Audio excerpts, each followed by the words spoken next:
Governor, there seems to be an elephant in the room here, right? I mean, the right side of your press conference today has essentially been begging the left side for some legislative changes when it comes to punishment for people who are captured during some of these crimes. In the past, you've been open to some changes to the criminal justice reforms. Are you open to more, or is that a closed book for you? What I would say is we needed the benefit of time to see whether or not what I put in place, changes to the bail laws that were enacted in 2019, that I came in as governor in 2021 and knew that we needed changes as soon as possible.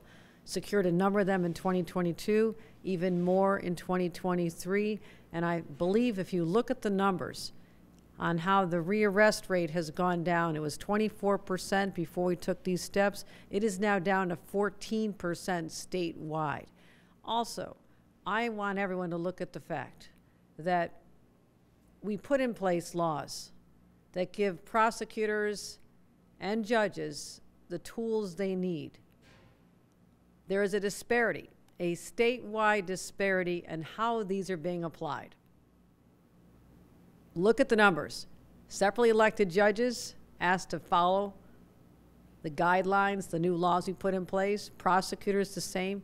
And so, Marcos can go into detail on that at some point or give you a briefing offline, but it is rather telling to know that it's not the laws that need to be changed, it is the application of them. And that's what we've learned with the review of data that we'll be happy to release today. Is there anything the state can do? I mean, there have been a lot of changes in those last 4 years, right? So I think maybe what's getting lost in translation is some judges or some DA's offices don't know where the distinction is and don't want to do the wrong thing. So is there any sort of mechanism at a state level that can help explain what the options are a little better?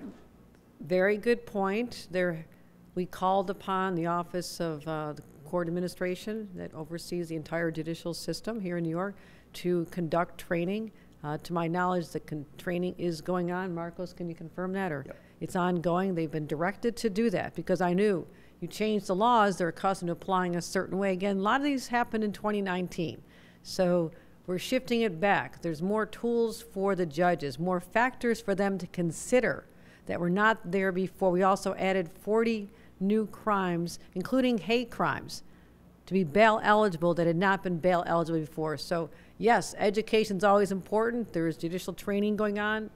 District attorneys have their statewide associations, but it is very obvious to me that some are willing to accept the changes, apply them properly, happy that they're doing that.